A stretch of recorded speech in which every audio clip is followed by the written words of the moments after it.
welcome, namaste. I'm Shripriya and you're with me on my seamless journeys where I bundle up all my group travel experiences to bring them right to you. In this video, I plan to show you a wee bit of Karnataka, my very own home state. As a weekend getaway, we plan to get out of Bangalore city, driving westward to Mudigere, a small town in the taluk of Chikmagalur. After a smooth drive for about 2 hours, a little past Chandrayapatna, we stopped at the Anagha Grand for breakfast. As we continued on our journey, we drove past some of the most fabulous landscapes that forced us to make a few stops. Flowing streams, gurgling waterfalls, winding hilly terrains, coffee plantations greeted us with open arms. Soon, pinching right into a section of the Western Ghats, we burrowed deep into Mudigere, swerving our way to get to the RIVERMIST resorts where our accommodation was booked. About 4 kilometers before the resort begins a muddy pathway that is quite a roller coaster ride. However, their creative signposts led our way all along. The resort staff left no stone unturned in providing guidance till we reached the entrance gates of the resort. Crossing a gently flowing stream a little before the resort entrance was slightly challenging. Sprawling over 25 acres of land is the RIVERMIST resort right in the middle of a forest in the Mudigere village. The resort promises simplicity and aesthetics. Luxury here is hardly defined by a swanky upcoming poolside or a spa, but it simply wins your heart by sitting in the extravagance of serene nature that is enough and more to soothe your body, mind and soul. An in-house waterfall, a super cool forest walk, a pond filled with opportunities to discover some wildlife is sure to leave you stunned. Opting for premium rooms was the best decision we could have ever made. We were totally stumped by its spaciousness and the pristine views from its large balcony. Spending a fun and relaxed evening around the resort and by the side of the waterfall was followed by campfire and dinner. With a campfire set up beside an upcoming poolside, it was a pleasant evening well spent under a full moon, coupled with music and gentle fire that kept us company till dinner.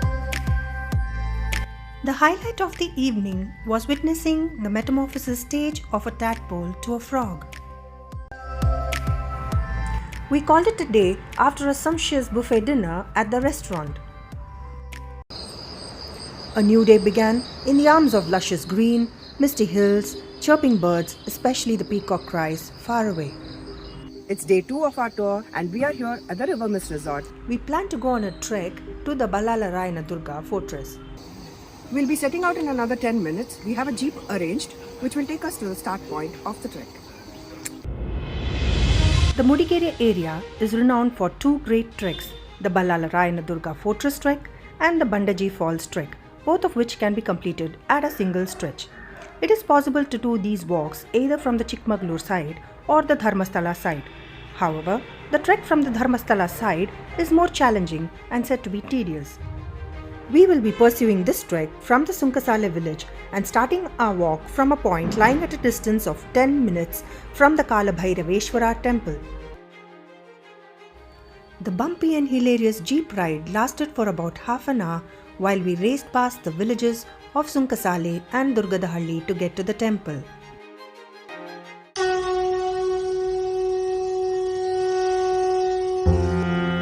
Kalabhairava is a manifestation of Lord Shiva, one of the trinities of the Hindu gods. The temple here is a part of Balige village in the Mudigere taluk. Travelers often tend to focus more on the treks in the area and therefore miss out on visiting this temple. The temple is 1,000 years old, built during the reign of the Hoysala kings.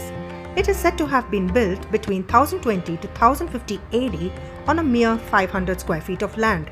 King Veerabalala I and his queen visited the temple as a part of their pilgrimage a little after his coronation ceremony in their then capital town of Belur. The queen was mesmerized by the exceptional untouched beauty and decided to build a fortress high up in the hills here, today known as the Ballalarayana Durga Fortress. Attached to the temple is a centuries-old pond that is still used during worship. We could feel the 1,000-year-old temple pillars and stones still telling a tale and radiating divinity.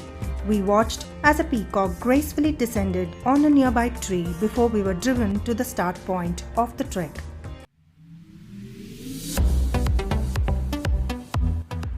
In less than 10 minutes, we reached the gates of the start point where a small red-colored office cum tea shop is stationed.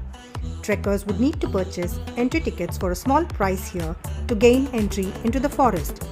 Opposite to the office is the Ranijhari viewpoint that offers stunning views of the edge of the Western Ghats. We crawled up a muddy hillock for about 3 minutes to get to the top. An eye-cooling patch of green hilly mounds and mist-covered mountain ranges, as far as our eye could see, totally swept us off our feet. We stood there mesmerized for a while. History narrates that when Emperor Tipu Sultan defeated and killed King Veera Ballala, his queen the Rani committed suicide from a point on this edge when being attacked by the enemies, thus giving this point its name Ranijhari. However, there is not much details available. A short chat with a localite revealed that the queen was named Gangari and a festival Gangari Habba is celebrated by the villagers every year till date in her memory. Back at the entry gates, we purchased our tickets and also met our guide. We were accompanied by a staff from the resort as well. A sudden downpour got our umbrellas out, but it did not dampen our spirits and the trek began without much delay. The trek begins through the gates at the Ranijhari viewpoint, where we first cross a forest section for about 20 minutes. After a patch of rolling hills comes the second forest section before we hit a Y junction. While the left hand of the Y here consists of a short trek leading to the Ballalarayana Durga Fort, the right hand of the Y takes us all the way down, finally to the BANDAJE Falls. Overall, this trek creates a wonderful opportunity to venture into 2 forests, cross 8 hills, climb up to a ruined fortress, and witness a downward plunging waterfall, all in one go. Crossing the thick forest section using a narrow pathway was exciting.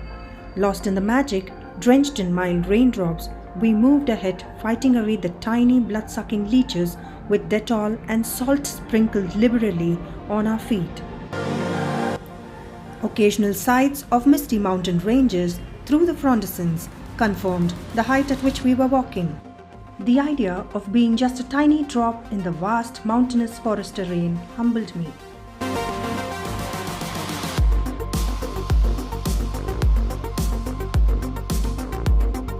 The first sights of misty rolling hills out in the open air was more than welcoming. We climbed up and down 2 hillsides before hitting another forest section. The second forest section was as enchanting as the one earlier.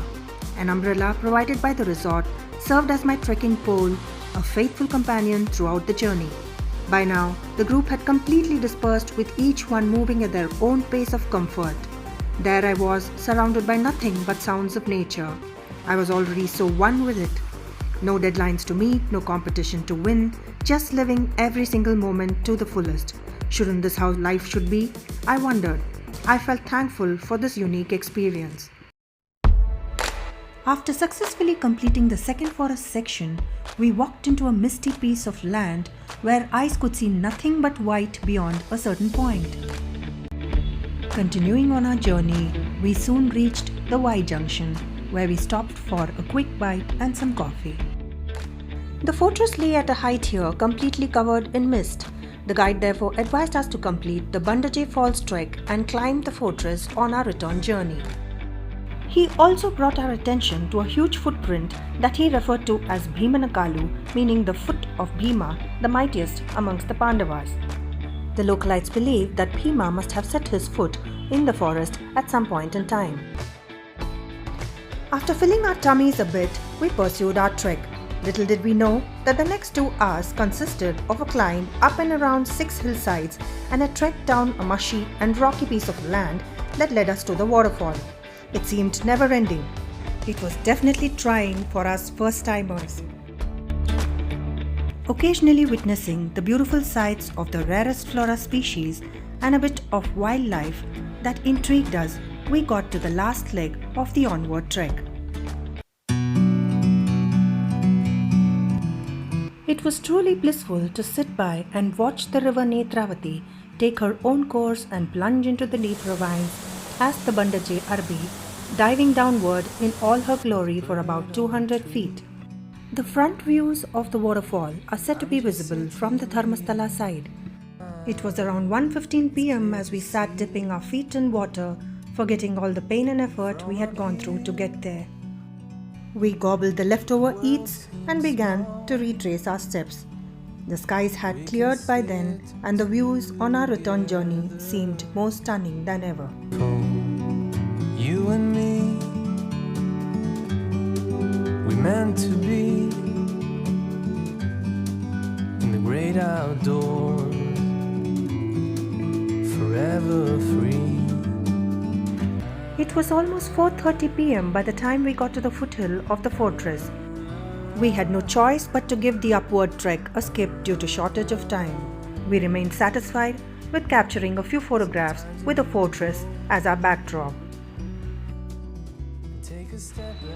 Close to 6 p.m., we were near the entrance gates yet again, witnessing the most blissful sunset of all times. Our jeep was ready, waiting for us. We returned to the resort after grabbing a quick coffee and some Maggie at the store nearby. We called it a day after a quiet dinner. Back in our rooms, with feet dipped in warm water, we recapped the day's events fondly. A new day began. As much as we hated it, it was time to bid a fond farewell and spend some fun moments with our newly made friends before departing. Post-lunch, we hit the roads with a bundle of joyous memories. It took us 2 hours to reach the temple town of Belur.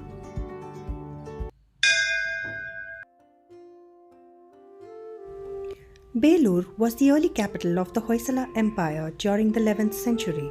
Known as Velur or Velapure during the Hoysala era, it is home to one of the grandest creations of the Hoysala architecture, the Channakeshava temple, built during the reign of Emperor Vishnuvardhana.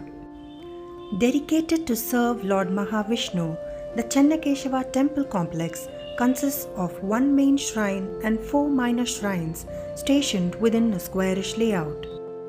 The Keshava, the Kappecha Nigaraya, the Saumya Nayaki, the Veera Narayana, and the Andal or Ranganayaki shrines adorn the temple grounds.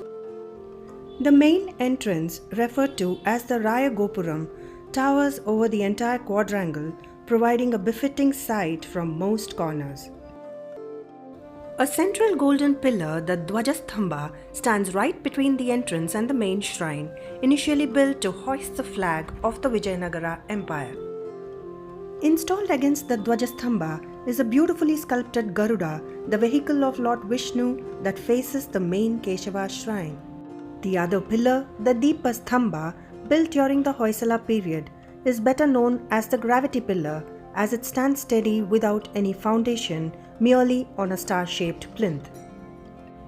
Renowned as one of the best stone temples, the Channakeshava is a solid example of grandeur adapted by the Hoysala form of architecture. Home to more than 10,000 individual sculptures, it took 103 years and the most talented craftsmen to create this magnificent wonder. The sculptures are etched and carved on ceatite, commonly known as soapstone, that allows easy chiseling and detailing but gradually hardens over a period of time. Prominently displaying the love for art, architecture, music and dance in that era, the intricate designs are inspired by ancient Hindu scriptures, the Puranas, the Upanishad, epics of Ramayana and Mahabharata, and other tales from Hindu mythology. Also within the temple premises are a wedding hall, a granary, and a step-down pond named Kalyani that served water for daily rituals and prayers in the temple shrines. We marveled to our heart's content at the engineering that has preserved these priceless pieces of creation over the centuries before we headed back to Bangalore city.